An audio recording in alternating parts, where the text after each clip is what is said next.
أعوذ بالله السميع العليم من الشيطان الرجيم. بسم الله الرحمن الرحيم. السلام عليكم ورحمة الله وبركاته. الفاتحة.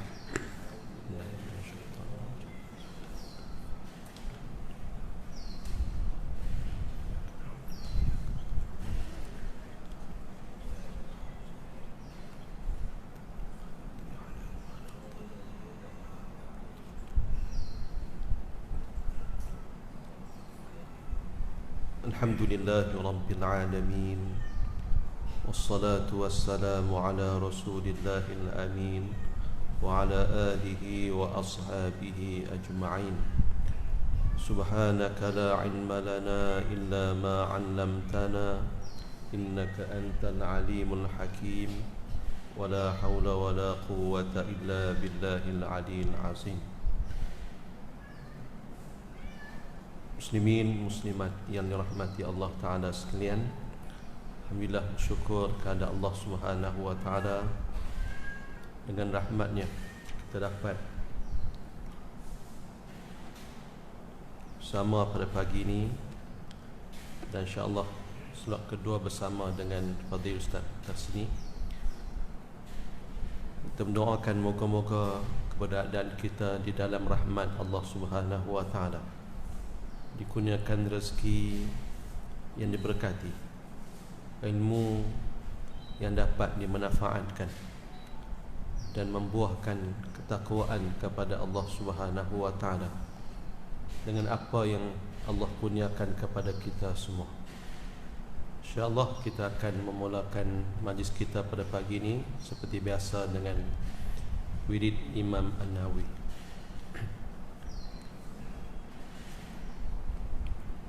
Bismillahirrahmanirrahim.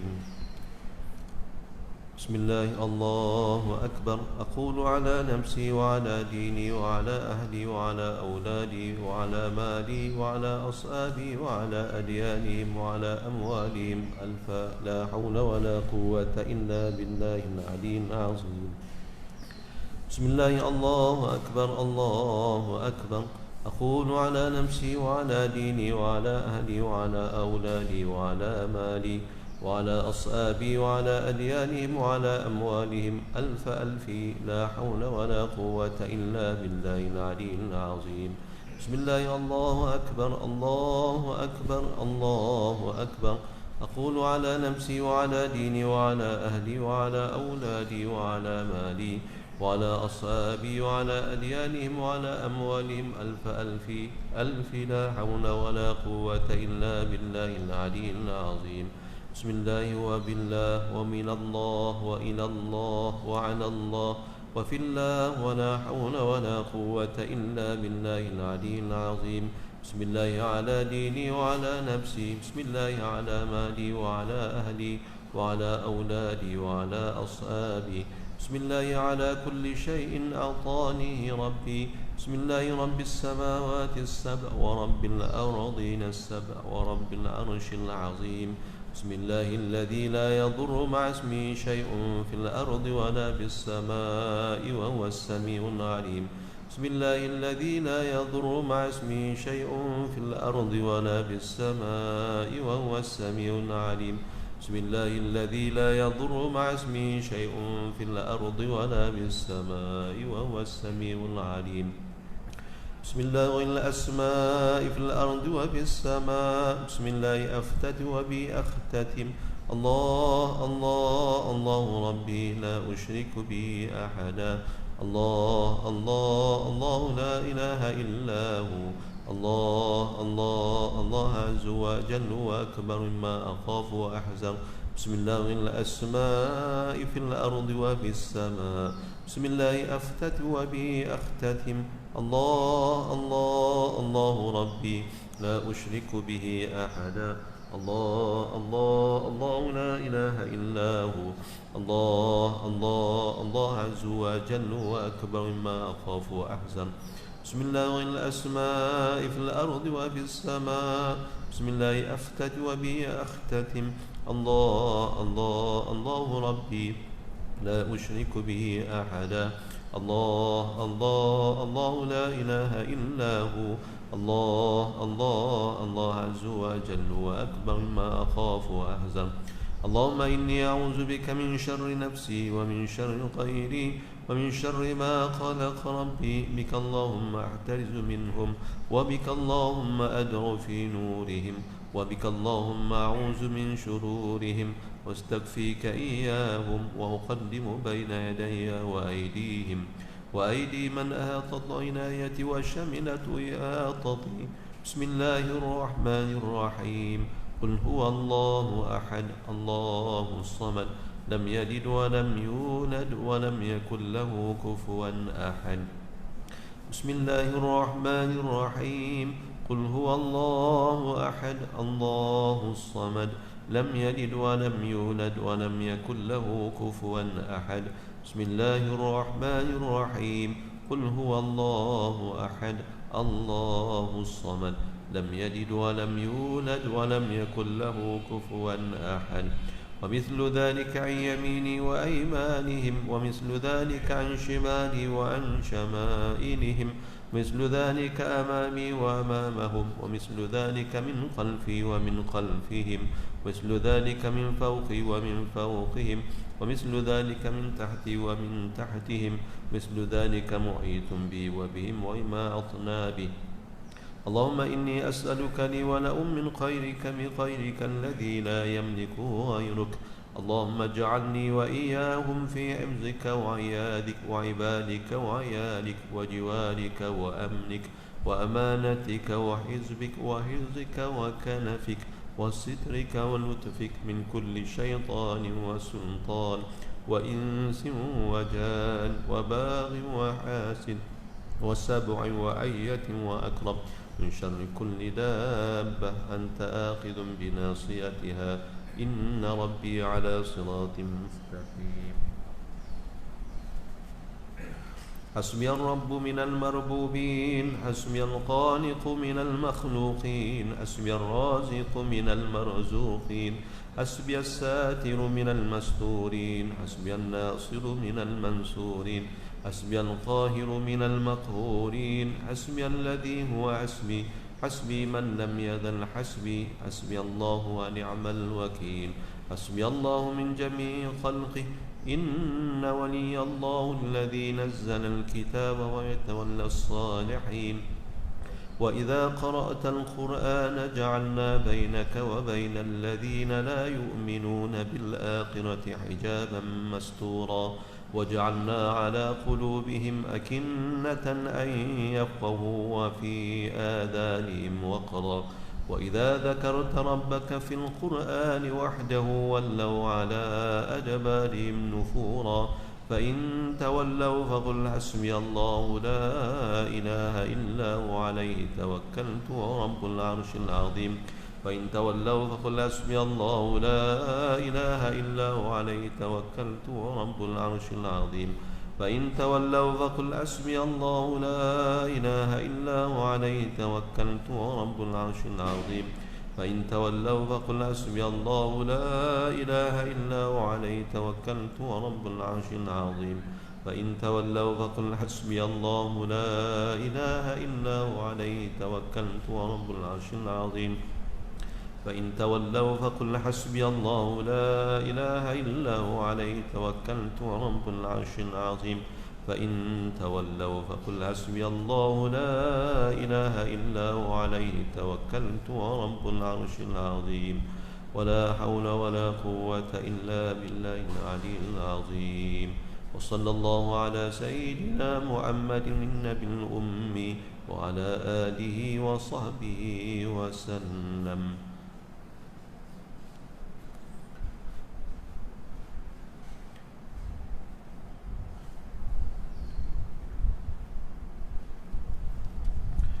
وبأت نفسي في خزائن ذي بسم الله الرحمن الرحيم أكفان آسقتي بالله مفاتها لا حول ولا قوة إلا بالله أدافع بك اللهم عن نفسي ما أطيق وما لا أطيق لا طاقة لمخلوق مع قدرة الخالق.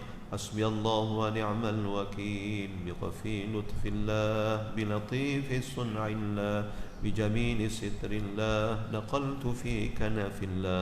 تشفقت بسيدنا رسول الله، تصنت بأسماء الله، آمنت بالله، توكلت على الله، كنت الله لكل شدة. اللهم يا من اسمه محبوب ووجهه مطلوب، اكفني ما قلبي منه مرهوب، أنت غالب غير مغلوب. وصلى الله على سيدنا محمد وعلى آله وصحبه وسلم. حسبي الله ونعم الوكيل. حسبنا الله ونعم الوكيل. حسبنا الله ونعم الوكيل. حسبنا الله ونعم الوكيل. وأفوض أمري إلى الله، إن الله بصير بالعباد.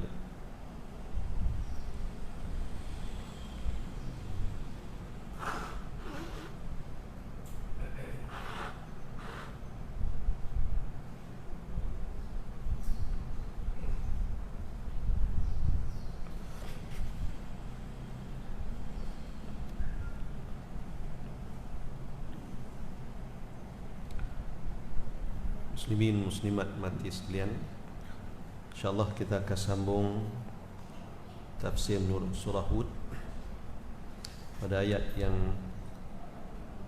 74, pada ayat yang ke-74 ini tafsir Nur Ihsan muka surat 222.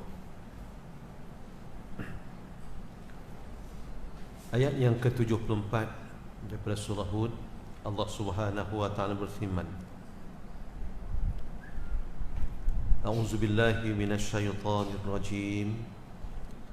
Falamma zahaba an Ibrahim al-raw'u wa ja'athu al-bushra ujadiduna fi qaumi Lut. Maka tak kalah hilang daripada Ibrahim itu oleh ketakutan, dan datang akan dia oleh kesukaan dengan dapat anak dan cucu itu, membantah akan Rasul kami pada membinasa kaum Lut itu.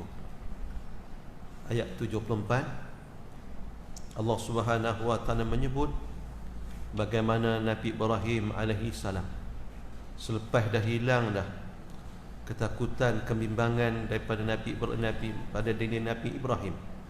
Pasal apa bimbang? Pasal apa takut? Kerana ni tetamu 3 orang yang mai ni tak sentuh langsung makanan yang dihidang oleh Nabi Ibrahim dan isteri dia. Hidangan bukan biasa-biasa, sembelih anak lembu lagi Nabi Ibrahim nak jamu tetamu yang tak dikenali ini. Tiba-tiba tetamu yang datang ni bagi tahu suatu berita gembira bahawa Nabi Ibrahim dan isterinya Sarah, Allah akan kurniakan kepada mereka anak yang bernama Ishak, dan Ishak pula bila dia kahwin dia akan dapat anak nama Yaqub alaihi wassalam. Setelah pengkabaran tersebut, bagaimana Siti Sarah yang ketawa gelak tuan-tuan bila dengar cerita daripada malaikat macam tu. Tak gelak macam mana? Qalat ya wailata a'lidu wa ana ajuz wa hadha ba'li syaiqa.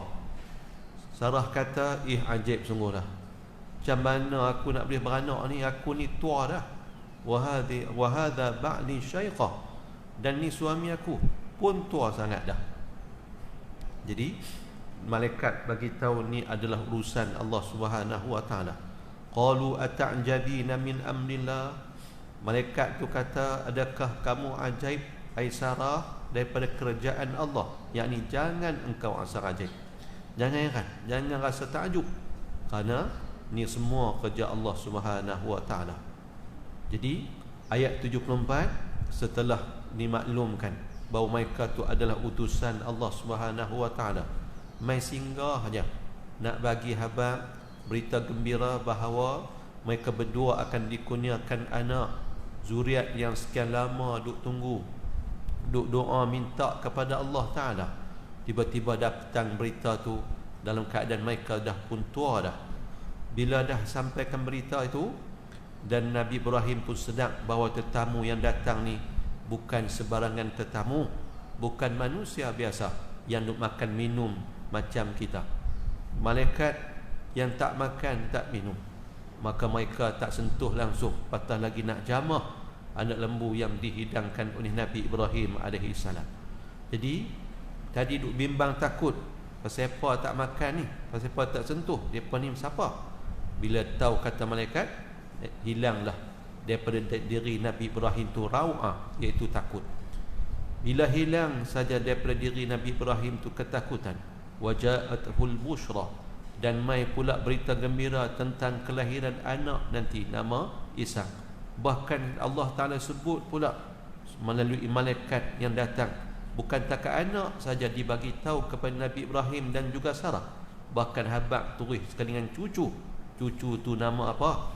Cucu tu nama Yaqub alaihi salam. Yujadiluna fi qaumi Lut.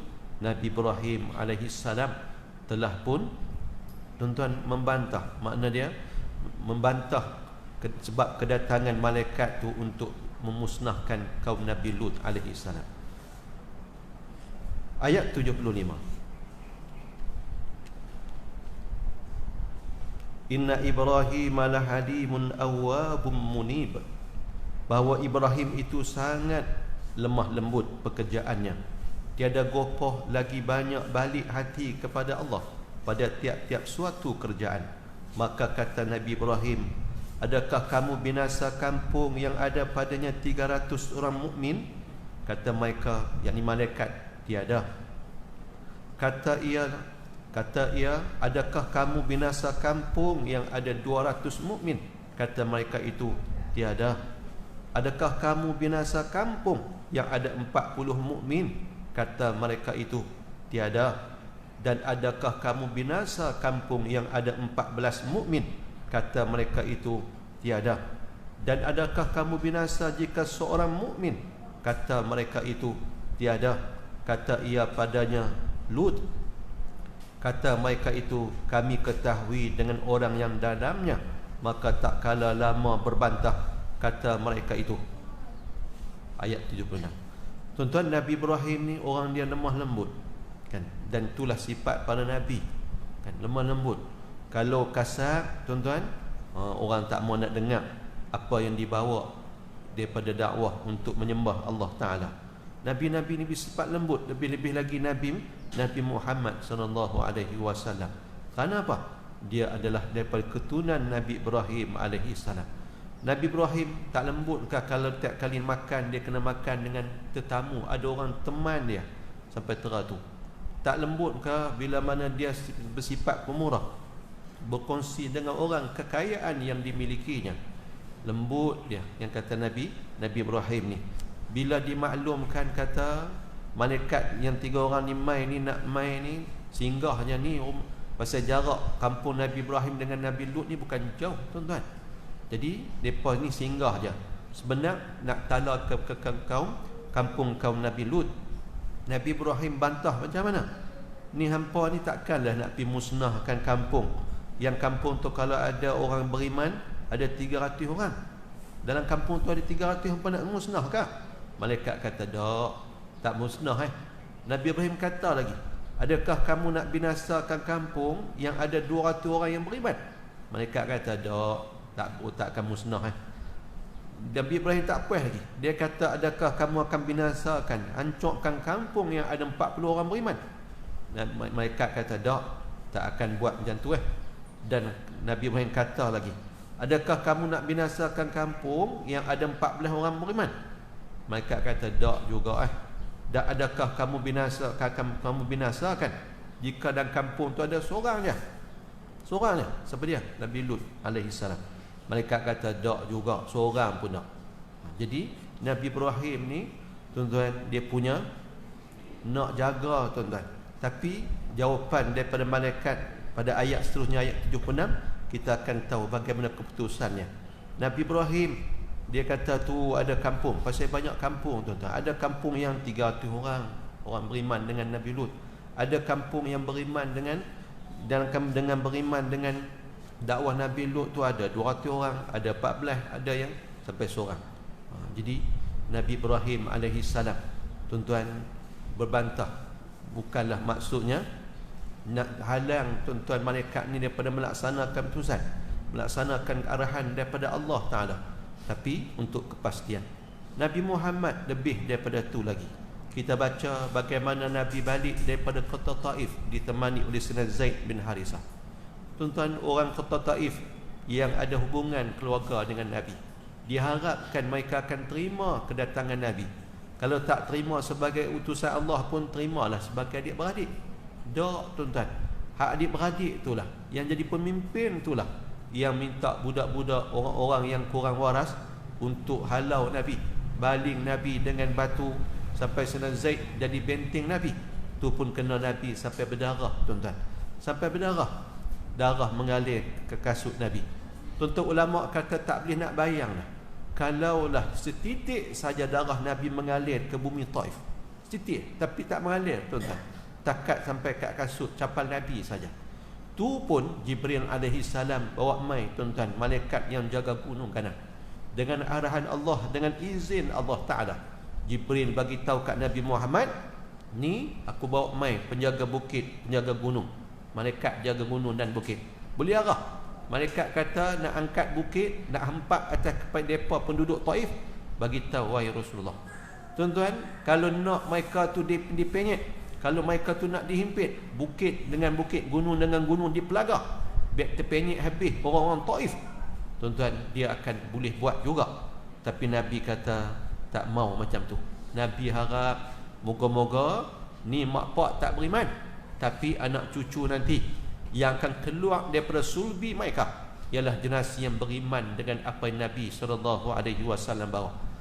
Kalaulah orang Taif terima dakwah Nabi, tuan-tuan, Nabi lepas tu berhijrah ke Taif, kita tak pergi Madinah lah ni, kita pergi Taif. Tu pun duk pergi juga. Nak pergi umrah, tanya ada fikir pergi Taif dah. Pasal apa? Oh, nak naik gunung, bukit, dia kata ada kereta kabel ke apa, saya pun tak nak sampai kan. Seronok lagi mereka kata beli anggur, hak beli tu makan tak banyak mana. Pasal apa? Nak jamu beruk dengan monyet. Kok merebuk kita di monyet banyak, tak pernah jamu pun. Nak pergi jamu di Taif tu, kemai sungguh orang Malaysia kita ni. Lu pak pi pasal apa? Sejuk. Pasal apa? Oh, tempat pertanian tu. Kalaulah orang Taif, tuan-tuan, sambut Nabi dengan terbuka, sambut macam orang Madinah tunggu Nabi, Allah, tuan-tuan, tentulah Taif tu jadi tempat tumpuan kita umat Islam, bukan Madinah sekarang. Tapi Allah tahu, tuan-tuan, yang terbaik lebih daripada tu lagi. Jadi Nabi Muhammad, tuan-tuan, macam itulah mengharapkan seseorang tu selamat, tuan-tuan, daripada azab neraka Allah Ta'ala. Ada seorang anak Yahudi, tuan-tuan, dia ni baik dengan orang Islam, duduk di Madinah lah juga, baik dengan Nabi, tuan-tuan, tapi dia tak mau masuk Islam. Bila dia duduk baik dengan Nabi, selalu jumpa Nabi, tiba-tiba sampai berita kat Nabi kata dia sakit teruk dah, nazak pula lagi. Nabi pun pergi ziarah dia, pergi ziarah, tuan-tuan, dalam keadaan dah nazak tu, Nabi masih lagi, tuan-tuan, nak selamatkan anak Yahudi tu. Nabi ajak supaya beriman dengan dia. Budak tu, tuan-tuan, dia tengok ke ayah dia, tengok ke ayah ni, mata tu cara tanya pandangan ayah dia. Dia nak cakap tak boleh dah, tapi dia tanya ayah dia, pandangan ayah dia, nak ikut tak apa yang Nabi Muhammad tu ajak dia. Ayah dia, tuan-tuan, bagi keizinan, bagi syarat, bagi keizinan untuk dia beriman. Dia buat syarat, tuan-tuan, menyatakan iman dia kepada Nabi SAW. Tuan-tuan, tak pernah semayang walaupun satu rakaat. Macamlah dalam satu peristiwa di medan perang, bila habis perang, dimaklumkan ke siapa yang mati syahid dan sebagainya. Dimaklumkan seperti mana Sayyidina Abu Hurairah riwayatkan, dimaklumkan ada di kalangan tentera yang Islam tu tak pernah rokok, walaupun tak pernah rokok, tak pernah sujud walaupun sekali, baru masuk Islam sangat. Lepas tu pergi ke medan perang tu, Nabi kata dia ahli syurga. Allah, kita hak lama ni duduk sujud semayang ni tak tahu macam mana nasib kita. Tiba-tiba hak tak semayang langsung, tuan-tuan, dijamin syurga oleh Nabi. Kerana apa? Kerana pengakhirannya dengan dalam keadaan yang baik. Muslimin, muslimat, mati sekalian, ini sifat yang wajar untuk kita ambil doa kita. Jangan, tuan-tuan, jangan kita cepat sangat, tapi tak cepat pun gerap. Duk press motor depan rumah kita, duk angkat tayar depan kita, Kan? Dia ni sagi mampu aku tak angkat dia jatuh. Kita terus cakap lebih kurang macam tu tuan-tuan. Dia tak keluar gitu. Moga-moga Allah selamatkan budak tu. Moga-moga Allah bagi petunjuk kat dia. Hak moga-moga ni tak ada. Doa tak ada tuan-tuan. Keluar dulu hak doa yang kira musnah terus ni. Tuan-tuan. Beza dengan orang yang terpilih di sisi Allah Subhanahu Wa Taala. Masya-Allah tuan-tuan. Ni adalah orang yang lembut. Saya baca kisah tuan-tuan Habib Abdul Qadir Sagaf. Tuan-tuan, ulama menyatakan Habib Abdul Qadir Sagaf ni waktu dia masih hidup dia adalah wali kutub, mana ketua wali-wali. Duduk asal Yaman, duduk di Jeddah dulu. Meninggal lebih kurang 2 tahun, lebih kurang macam itulah. Nah, Ustaz Zul Syatiri ni baik juga dengan dia. Tuan-tuan, Habib Abdul Qadir Sagaf ni, minta maaf tu Habib Syatiri. Habib Abdul Qadir Sagaf ni agak lama meninggal. Waktu dia tuan-tuan jadi wali kutub, Habib Anis. Habib Anis ni cucu kepada Habib Ali Al-Habsyi. Siapa Habib Ali Al-Habsyi ni? Tuan-tuan, penyusun Maulid Simtud Turah. Maulid yang cukup terkenal di Indonesia, di Yaman ni melantunkan dia punya maulid dia. Mana bulan Maulid Rasul, mereka akan baca tuan-tuan maulid yang dia susun. Habib Ali Habsyi ni keluarga Nabi Habsyi ni keluarga Nabi kan, macam villa dekat UiTM tu Habsyi, keluarga Habsyi tu. Dia tuan-tuan, mak dia kata, mu bukan anak mak kalau mu tak jumpa datuk mu, iaitu jumpa Nabi. Dia pun tuan-tuan daripada kecil dia duduk mengaji, pi sana pi sini, pi cari tok guru mengaji sana mengaji sini, tanya. Antara soalan dia kata, tanya macam mana nak jumpa Tok Wan dia, nak jumpa Nabi. Dia dengan Nabi ni jarak masa jauh dah kan, tapi istilah Tok Wan. Tumbuh tok guru bagi tahu kebanyakan selawat, rajin-rajin zikir, selawat, ikut sunnah Nabi sungguh-sungguh. Tuan-tuan, daripada dia kecil sampailah umur 20 baru dia jumpa Nabi dalam mimpi. Dia pun seronok pihak kat mak dia, kata jumpa Tok Wan dah. Mak dia kata jumpa macam mana? Jumpa dengan Tok Wan dengan mimpi. Mak dia kata, mu bukan anak aku. Mu bukan anak aku. Tuan-tuan, sedih dia. Apa yang mak dia kata ni, pasal apa tak mengaku anak pula? Tiba tanya tok guru lain kata tak tahu, pasal pi tanya betul. Kan? Tuan-tuan, dia pun pulun lagi. Lepas tu dapat jumpa Nabi. Pi habaq kat mak dia, seronok. Mak dia kata, mu bukan anak aku. Bila habaq kata jumpa Nabi, rupanya mak dia nak tuan-tuan. Mak dia bagi semangat ni, mak dia kata, aku nak mu jumpa Tok Wan mu dalam keadaan yaqazah, dalam keadaan jaga, bukan mimpi. Tuan-tuan, berkali-kali tuan-tuan duk jumpa Nabi tuan-tuan, sampai sedih kan. Nabi pujuk dia main, tak apa.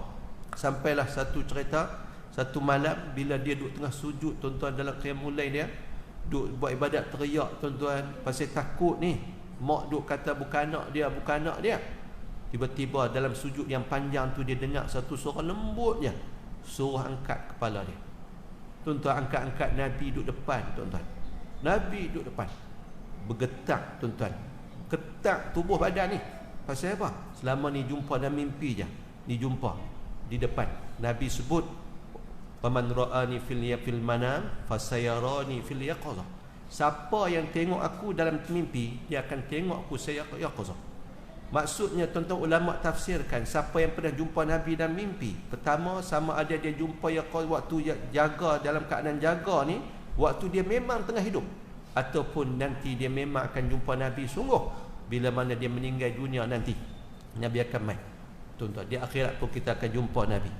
Tuan-tuan, dia punya berlari pi bilik mak dia, merangkak tu, minta maaf, merangkak pi kat bilik mak dia. Habaq kata, Nabi duk tunggu mak. Nabi habaq pi habaq kat mak, baginda tunggu mak. Tuan-tuan, mak dia tanya jumpa Nabi macam mana? Dia kata jumpa Nabi cara yaqazah. Tok Wan duk ada dalam bilik cik tu. Tuan-tuan, mak dia kata, lah ni barulah mu tu anak aku. Tuan-tuan, mak tu dia bagi semangat ke anak ni tuan-tuan, untuk buat ibadat, jaga diri jangan buat dosa. Macam cerita Imam Ahmad bin Idris tuan-tuan, pengasas tarekat Ahmadiyah. Macam tu lah mak dia buat, macam tu lah kan. Kalau tak jumpa Tok Wan dengan cara jaga, koman sepanah ha? Koman sepanah.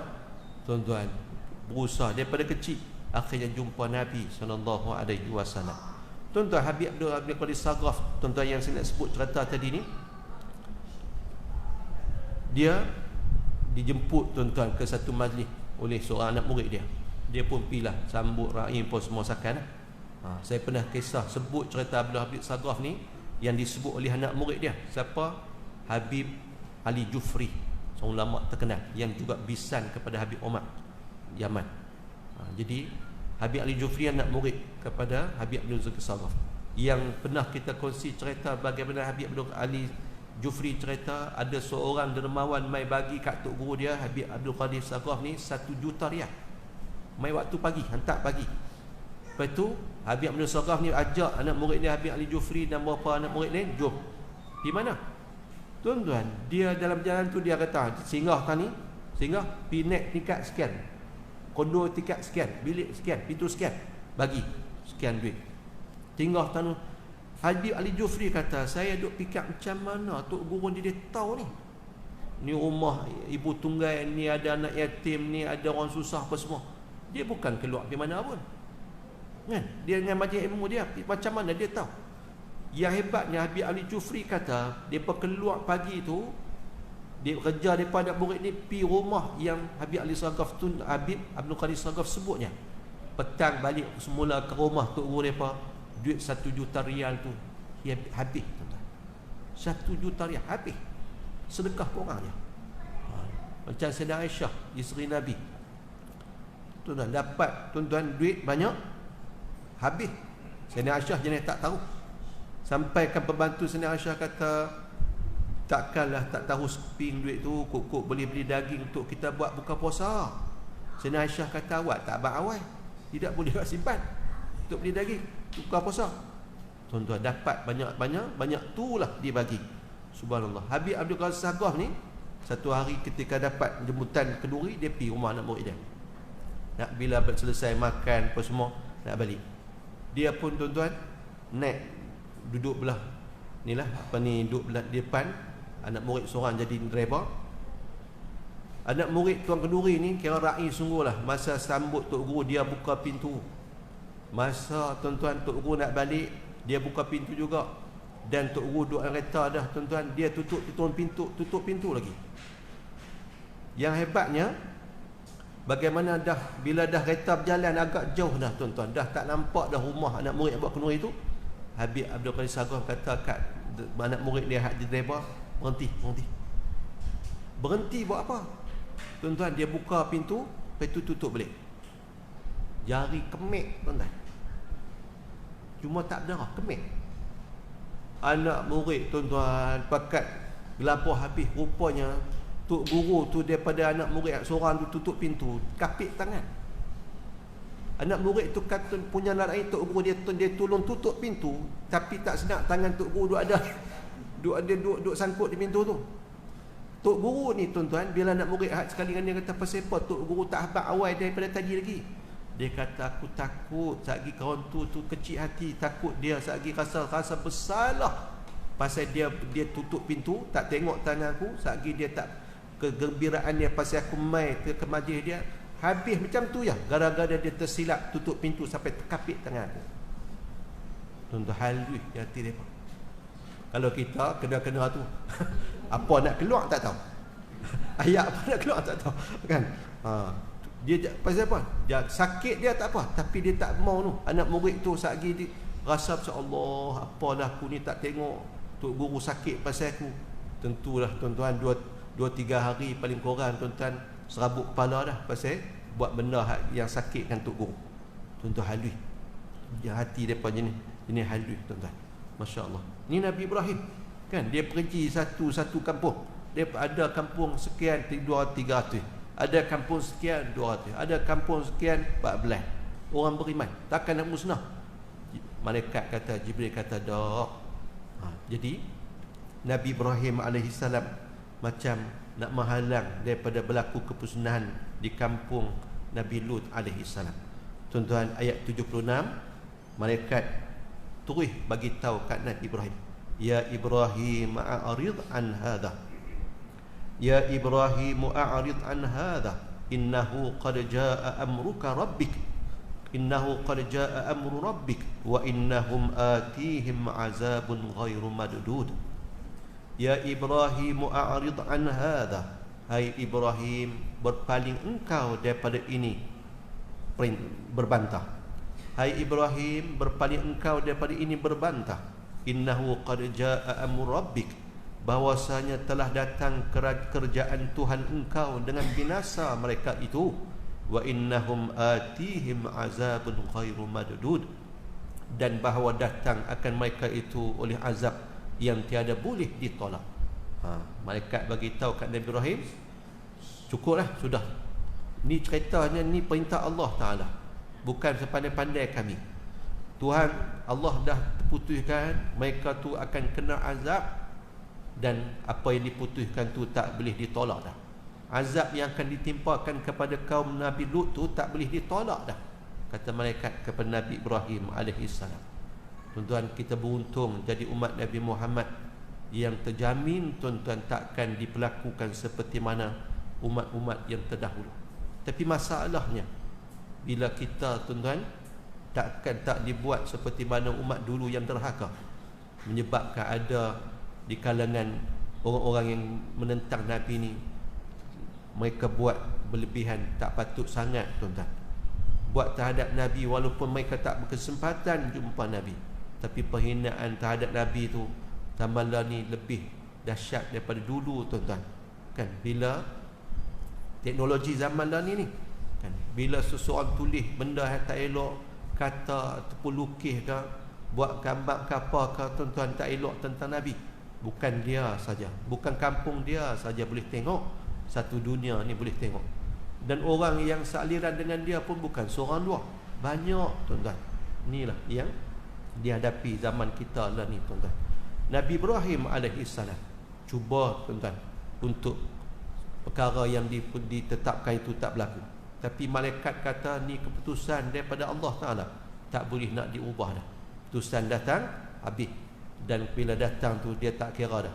Seperti mana kita maklumi, bala Allah Ta'ala bila turun tak peduli dah orang tu beriman ataupun tak beriman, orang tu baik ataupun tidak, semua bila turun Allah Ta'ala akan bagi semua pakat rasa dan bangkit nanti dia akhirat berdasarkan kepada niat masing-masing. Khususnya ayat 77, kisah Nabi Lut, ayat 77. Walamma ja'at rusuluna luta si'a bihim wa dhaqa bihim zar'a wa qala hadha yawmun 'asib. Walamma ja'at rusuluna luta si'a bihim, dan tak kala datang pesuruhan kami akan Lut itu, duka cita ia dengan mereka itu sebab rupa cantik-cantik. Maksudnya Nabi Lut ni jadi duka cita, sedih terus. Tengok ni tetamu hak tak dikenali ni, rupa segak-segak pula dah. Dia kata orang kampung dia ni jenis lelaki sama lelaki. Hak tetamu 3 orang ni semua ni nampak gaya lelaki, segak-segak pula. Tu maksud duka cita. Maksud Nabi Lut, dia kata satgi orang kampung dia buat pasal ni.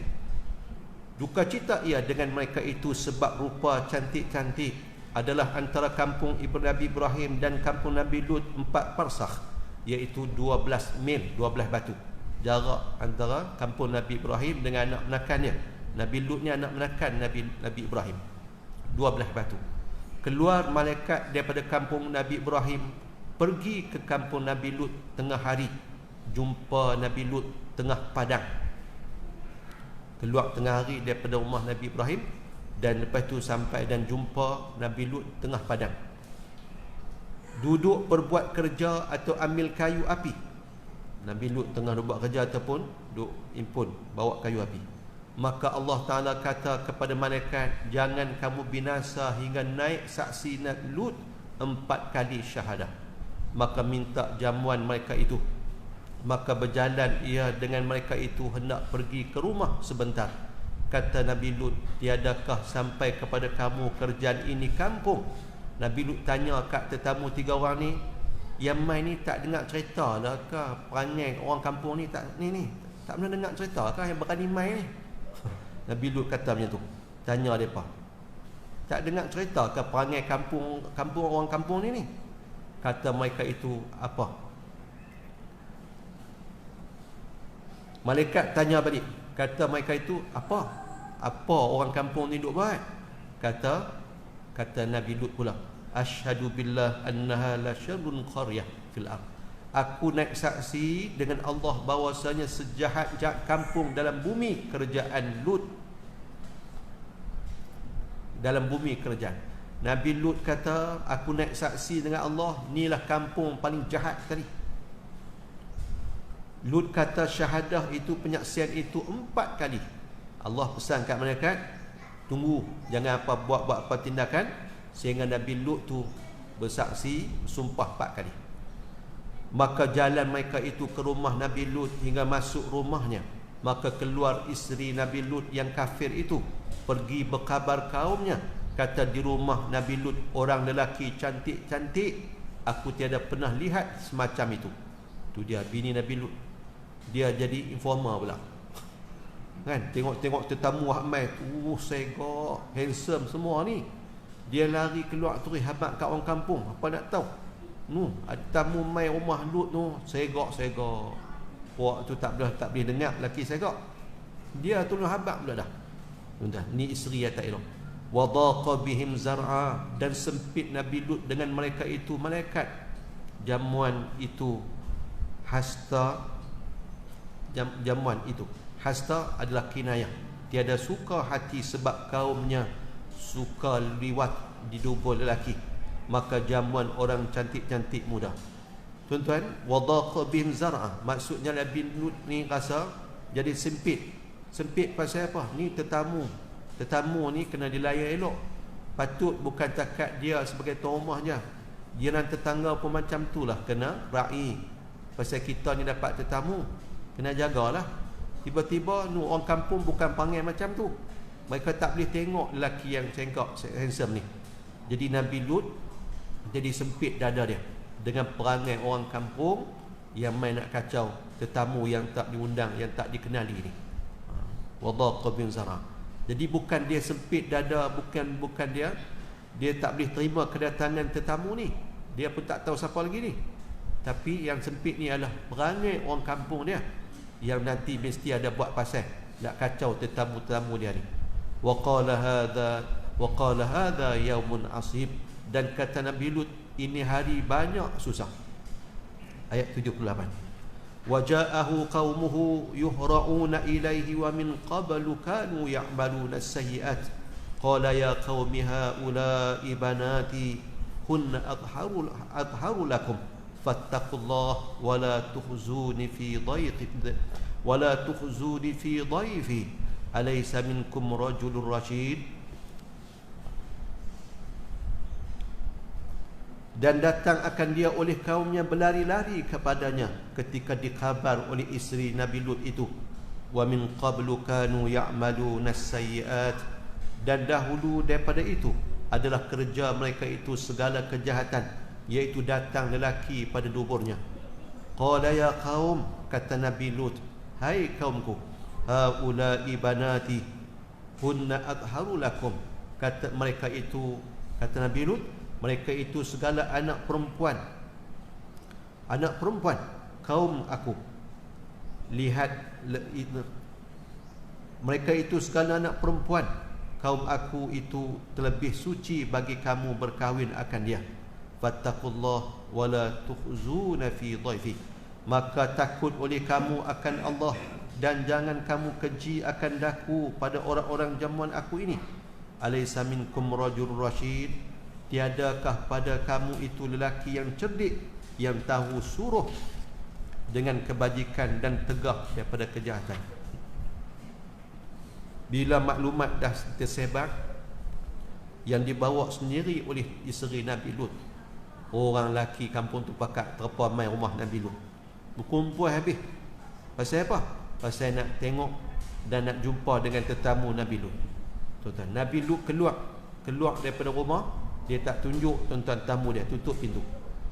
Nabi Lut kata, ni semua hak terapa main ni, semua ni kaki liwat ni, semua suka kat laki.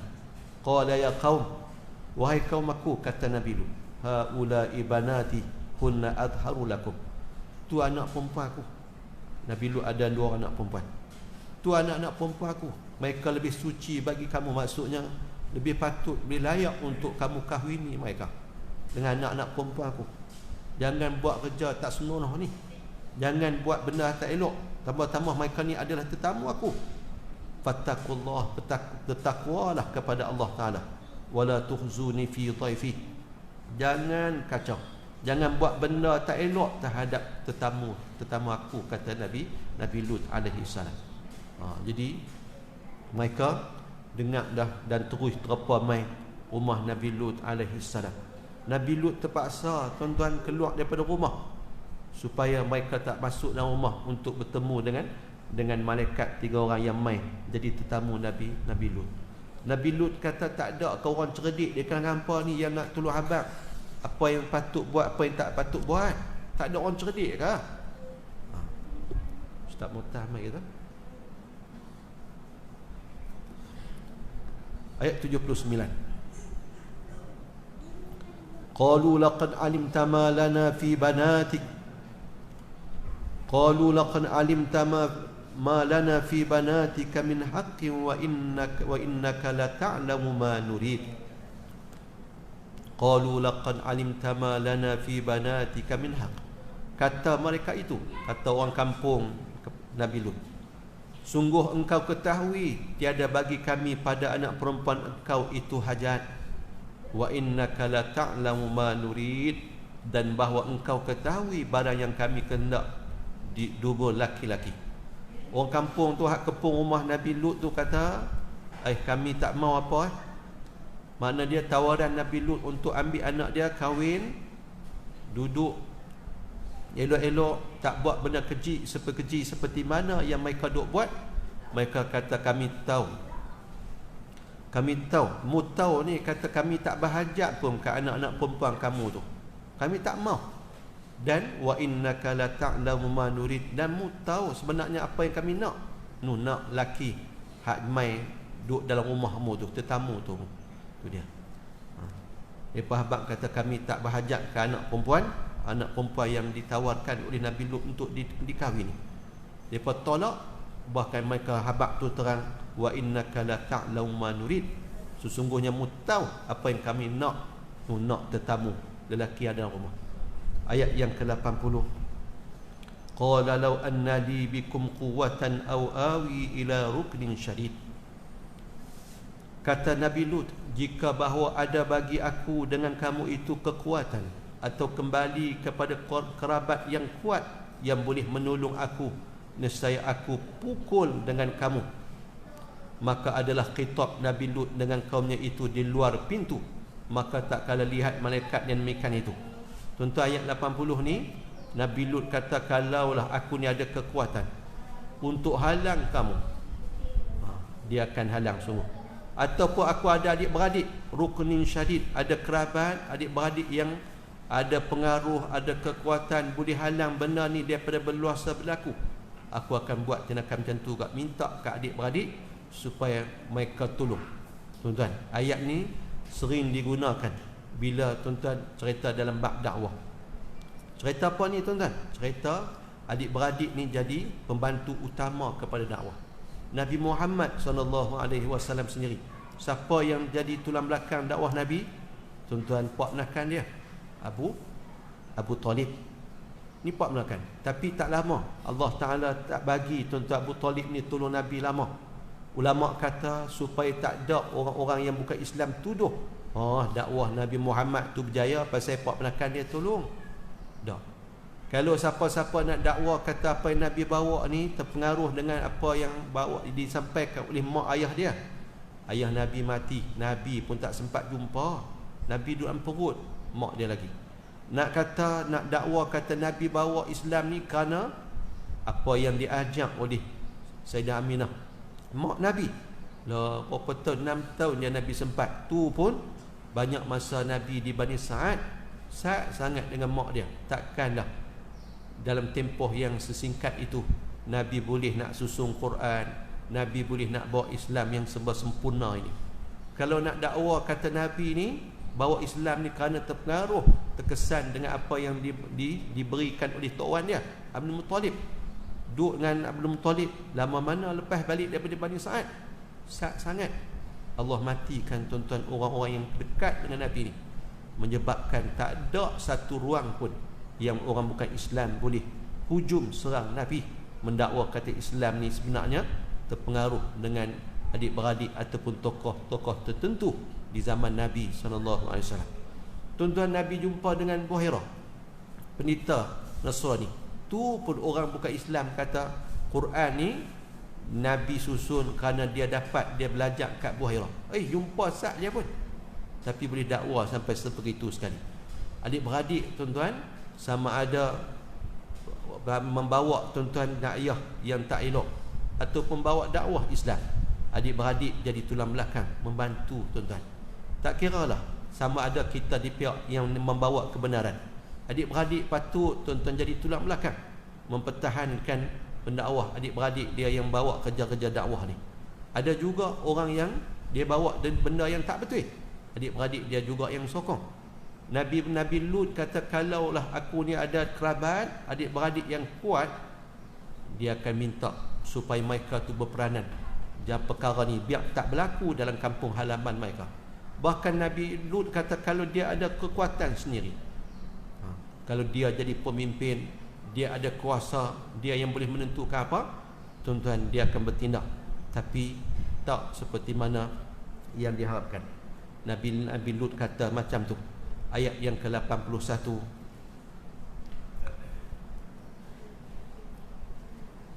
tak main. Ayat 81.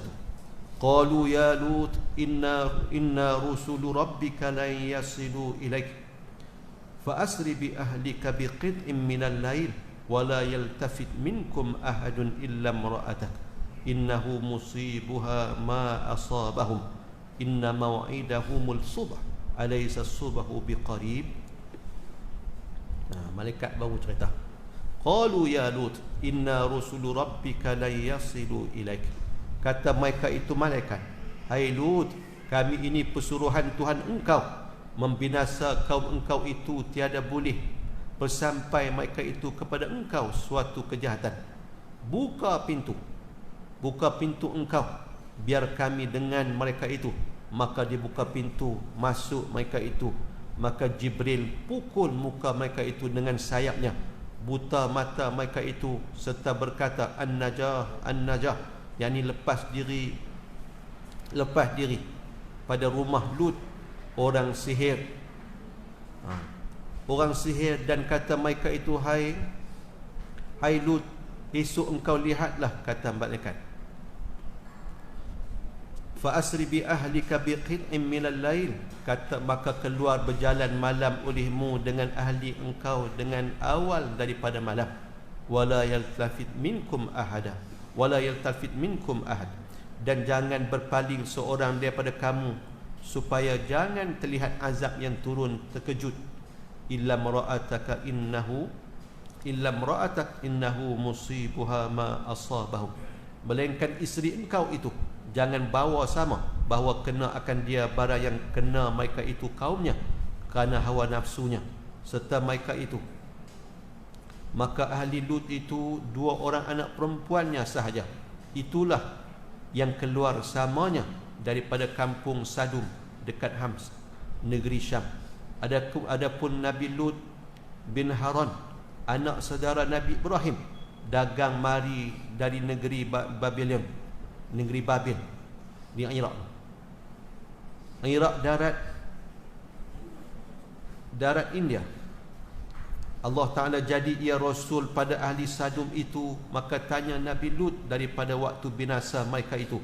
Maka jawab malaikat, inna maw'idahumul subh, bahawa janji mereka itu binasa itu waktu subuh ini. Maka kata Nabi Lut, beri segera lagi, kata mereka itu, alaysa subhu biqarib, bukankah subuh itu telah dekat sangat. Tuan-tuan, bila orang kampung ni, hak laki-laki ni pakat duk kepung nak jumpa nak pergi tengok tetamu Nabi Lut ni. Nabi Lut mawa anak-anak perempuan dia untuk dikahwini, depa tolak. Depa nak juga lelaki hak duduk dalam rumah Nabi Lut, iaitu tetamu dia yang sebenarnya malaikat. Lalu Jibril kata kat Nabi Lut hak duduk di luar rumah, wahai Lut, inna rusuli rabbik lan yasilu ilaik. Wahai Lut, kami dia utusan Tuhanmu, mereka tak akan sampai, maksudnya tak akan boleh buat apa-apa terhadap kami. Mereka tak boleh buat apa-apa kat kamu. Buka pintu. Tuan-tuan, dalam kitab kita ni sebut bakat terpalah laki-laki hak duduk luar rumah Nabi Lut tu terpa. Lalu malaikat terus bertindak, tuan-tuan. Buta. Mereka kata orang dalam rumah Nabi Lut tu sihir. Pasal apa? Buat bagi mereka jadi buta. Mereka tuduh kata tetamu Nabi Lut ni tukang sihir, kerana buat sesuatu menyebabkan sampai mereka jadi buta. Malaikat bagi tahu kepada Nabi Lut, fa asri bi ahlika bi qit'in minal lail, mu bawa jalan keluar, bawa keluar ahli keluargamu. Bawa keluar waktu bila? Bawa keluar pada waktu malam, awal malam. Malaikat pesan kat Nabi Lut, bawa keluar untuk selamatkan keluargamu pada awal malam. Wala yaltafit minkum ahada, jangan duk pandang belakang lagi. Gamaknya Samsul apa nama tu, buat filem jangan pandang belakang, ambil cerita ni lah kot. Jangan pandang belakang, kan? Pasal apa? Pasal azab tu akan turun nanti yang amat dahsyat. Yang jangan tengoklah. Saya pernah kongsi kat muslim-muslimat dulu kisah ada seorang syekh yang dia dapat panggilan telefon daripada seorang perempuan. Perempuan ni duk tanya syekh tu, adakah dosa-dosa yang dia buat akan Allah ampunkan? Syekh kata Allah akan ampunkan, tapi dosa dia banyak, dia kata. Banyak mana pun, kata syekh tu, Allah tetap akan ampunkan kalau hamba tu benar-benar nak bertaubat. Tapi syekh, dosa saya ni banyak sangat, berat sangat. Dosa apa? Syekh tu tanya. Dia kata, saya ni dulu kerja misi, nurse, kerja nurse. Dan saya ni, istilah kita kata gatai tangan lah. Tak ada kerja, gatai tangan. Saya duk tukar baby, anak-anak yang baru lahir ni kan ni, tukar mak ayah mereka. Kan mana nak perasan budak ni sama dia, kan? Anak kau ni kulit main keluar lebih kurang sama je. Jadi mungkinlah kot kalau lah ni orang pakai apa? Gelang tu kan. Gelang ada baby tu bila bawa gelang tulis apa nama mak ke apa tak, saya tak tahu. Tak tahulah kan. Kati kau apa kot. Jadi dia tukar. Anak kau ni jadi anak kau ni. Lama dia dah buat kerja tu saja. Tak ada kerja, tuan-tuan. Jadi bila satu masa dia sedap buatan dia tu, dia nak bertaubat, dia telefon kat syekh tu dengar apa yang dia dedahkan tu. Syekh tu kata, syekh tu marah sungguh kat apa yang dibuat oleh perempuan tu. Allah tak akan ampunkan dosa kamu. Pasal ni melibatkan dengan orang. Habis ni ketuna orang ni, campur aduk dah. Allah tak akan ampun dosa kamu kalau orang yang jadi mangsa tu tak mengampunkan. Perempuan tu terus letak. Setahun lepas tu, tuan-tuan, syekh tu kata dia dapat satu panggilan juga. Dan panggilan tu daripada seorang lelaki. Tanya dia, syekh ingat tak dulu ada seorang perempuan telefon syekh, lebih konstant. Dia cerita dia kerja nurse. Dia cerita dia duk ubah budak-budak baru lahir ni, tukar mak ayah. Syekh tu kata ingat. Laki tu kata, saya ni adik dia. Saya telefon ni nak abangkan syekh apa yang jadi kat dia. Jadi apa? Syekh tu tanya. Dia kata, kak saya tu dah meninggal dunia. Jadi bila kami uruskan jenazah dia, bawa pergi ke kubur, bila nak bawa masuk dalam lubang kubur, tak boleh angkat, terlalu berat. Usaha ni ramai ni pakat nak angkat, tak boleh. Macam mayat tu melekat, tuan-tuan, atas tanah, tak boleh turun dalam lubang kubur. Dah usaha lama dah, retiak habis dah ni. Bukan kira semua hak ada lah, hak laki tentu semua ni pakat duk tolong nak angkat, tak genjak juga. Tiba-tiba dia kata, saya ni syekh dengar satu bisikan. di telinga saya. Bisikan tu kata, puas balik semua. Urusan selepas ni kami yang akan urus. Kami akan buat. Tuan-tuan, dia pun habakkan adik-beradik, semua ada apa semua, jom balik. Kan? Kita tinggal. Kita tak boleh nak buat apa dah. Adik-beradik pun pakat setuju, tinggal. Tuan-tuan, mereka pun tinggal. Dia kata, saya ni Syekh, suara tu pesan, suruh tinggal, dan bila keluar tu jangan pandang belakang. Jangan pandang belakang. Saya ni dalam orang terakhir yang keluar. Tapi hati saya duduk desak, suruh pandang belakang, tengok belakang. Suara awal tadi pesan jangan pandang belakang. Tapi hati saya duduk desak, suruh tengok. Bila dah nak keluar daripada kawasan perkuburan tu, hati duduk desak, suruh pandang belakang, saya pun beralih, dia kata. Beralih tengok-tengok. Jenazah kok saya sedang terbakar di tepi kubur dia. Sedang terbakar, dia kata. Allahu Akbar. Tuan-tuan, kita tak tahulah kan, cerita sampai teratu atau ada kerja tuan-tuan, sampai teratu sekali. Na'udzubillah min zalik. Saya dulu pernah sebut kat tuan-tuan, saya pergi kuliah subuh jemputan satu masjid tak jauh tuan-tuan, dekat ni, kira dekat Shah Alam lah, dekat Kilang Arab, satu masjid. Kuliah subuh tu saya baca hadis berkaitan dengan bab mati. Habis daripada kuliah, habis daripada jamu sarapan, seorang EJK masjid mai jumpa saya. Dia kata, ustaz cerita tu kami pun pernah alami lebih kurang macam tu lah, cerita-cerita bab mayat ni. Dia kata berapa tahun sebelum ni cerita yang lama lah tuan-tuan. Dia kata berapa tahun sebelum ni ada seorang anak muda umur 24 tahun mati. Dan katanya mati aksiden. Badan tak besar mana, tapi dia kata nak angkat masuk bilik mayat tu berat dah. Berat tu kami tak boleh nak letak atas tempat mandi. Kami terpaksa letak dulu atas lantai bilik mandi tu. Bila nak angkat ke tempat mandi, tak boleh angkat, terlalu berat. 25 orang, dia kata pakat kongsi tenaga, tak boleh juga.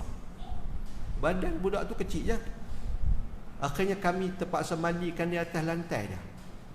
Mandi atas lantai. Selesai mandi, nak bawa pi tuan-tuan, nak naik atas van, nak bawa pi kubur, pun tak boleh, dia kata nak angkat. Oh kacau, dia kata. Mandi atas lantai dah, lepas tu nak bawa pi kubur tak boleh pula. Berat sungguh-sungguh ni.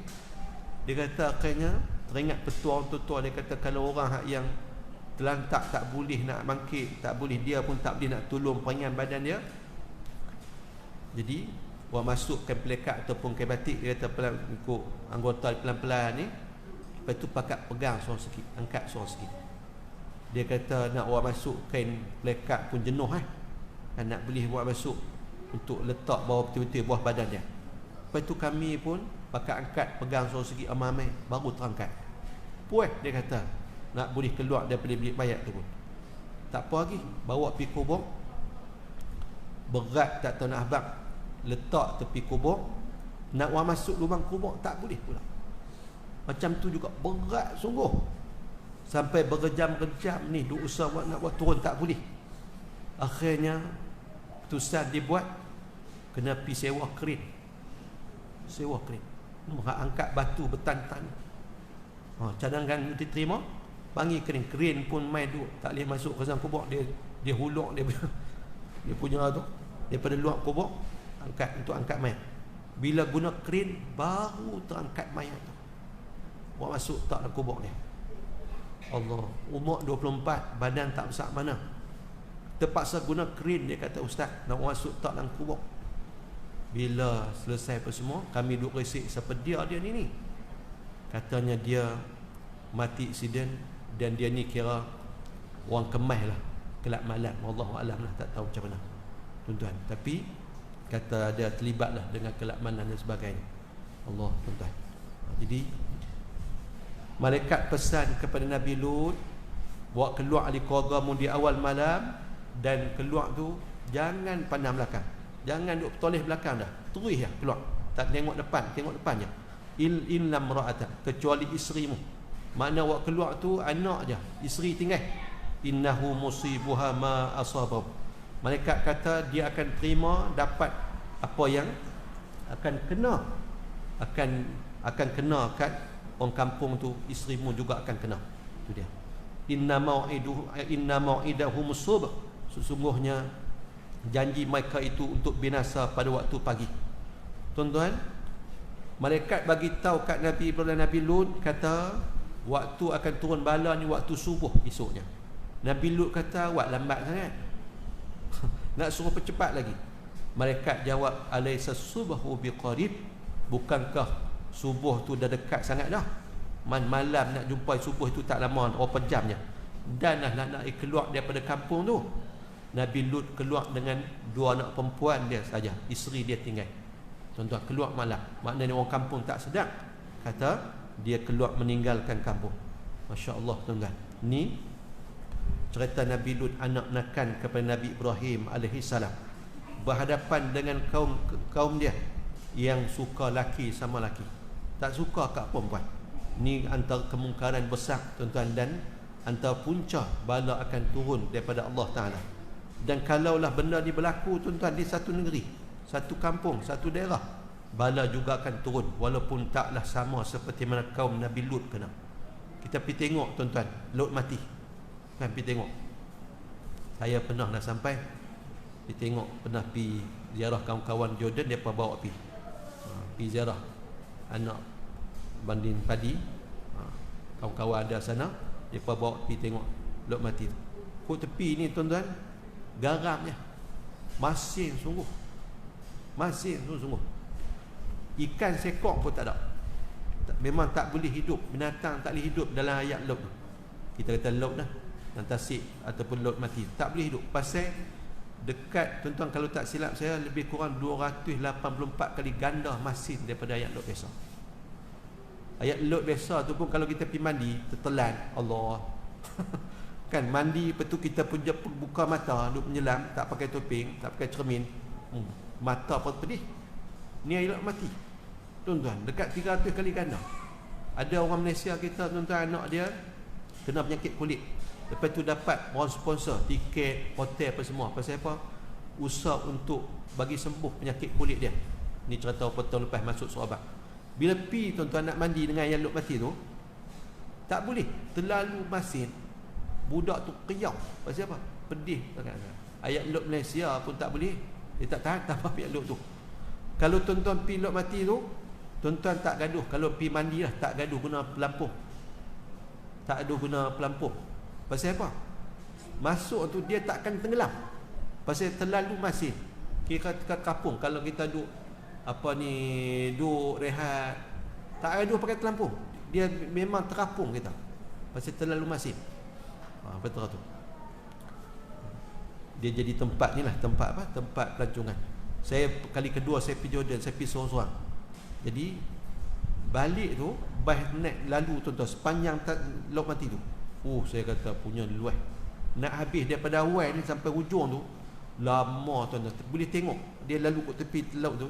Saya tulan duduk belah, naik bas tak berapa orang je, nak pergi ke sempadan, nak naik ferry pula pergi ke Mesir daripada Jordan ni. Tengok, Masya Allah, punya luas. Kali pertama pergi dengan kawan-kawan, boleh pergi sentuh ayak tu, pergi tengok. Luas sungguh, tuan-tuan. Pasal apa? Ni tempat Allah Ta'ala turunkan bala. Macam mana jadi? InsyaAllah kita akan baca minggu depan dengan izin Allah apa yang jadi dan apa yang telah pun dilakukan oleh malaikat terhadap kaum Nabi Lut ni. Kita akan kemui ayat-ayat selepas ini, dan bagaimana layanan Nabi Ibrahim alaihissalam kepada malaikat yang datang sebagai tetamu dia. Begitulah juga Nabi Lut alaihissalam yang susah hati kan dengan kedatangan tetamu. Bukan susah hati rasa sempit dengan tetamu tu, tak, tapi sempit dada dia dengan sikap orang kampung yang tak erti nak hormat, bahkan nak mencemar, tuan-tuan, maruah tetamu yang mai ni. Orang kampung duk minat kat orang lelaki. Jadi insya-Allah minggu depan dengan izin Allah kita akan semua ayat 82 daripada surah ni juga insya-Allah. Muslimin muslimat mati sekalian, moga-moga Allah Taala lindungi kita daripada perkara ni berlaku dalam masyarakat kita, dan ni antara punca-punca masalah lah yang berlaku dalam masyarakat dah ni. Penyakit-penyakit, bala-bala yang kita tak ketahui tiba-tiba muncul saja akibat daripada dosa-dosa yang pernah dilakukan oleh umat dulu, dilakukan juga oleh umat mutaakhir ni, seperti mana lesbian, homoseksual dan sebagainya. Semua benda tu adalah bertentangan dengan fitrah, mengundang kemurkaan Allah Subhanahu wa taala. Nauzubillah min zalik. Insya-Allah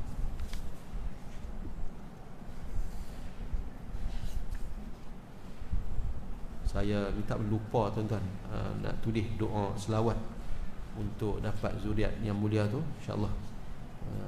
Kalau ingat, insya-Allah minggu depan kita akan kongsi, insya-Allah. Sekali marilah sama-sama kita akhiri dengan sedikit doa dan setelah itu dengan tasbih kafarah dan suratul As. Bismillahirrahmanirrahim. Alhamdulillah, wassalatu wassalamu ala Rasulillah wa ala alihi wa sahbihi wa man wala. Rabbana zidna ilma wasi' fi rizqina wa barik lana fima razaqtana. Rabbana atina fid dunya hasanah wa fil akhirati hasanah wa qina azaban nar. Sallallahu ala sayyidina Muhammadin wa ala alihi wa sahbihi ajma'in. Walhamdulillahi rabbil alamin.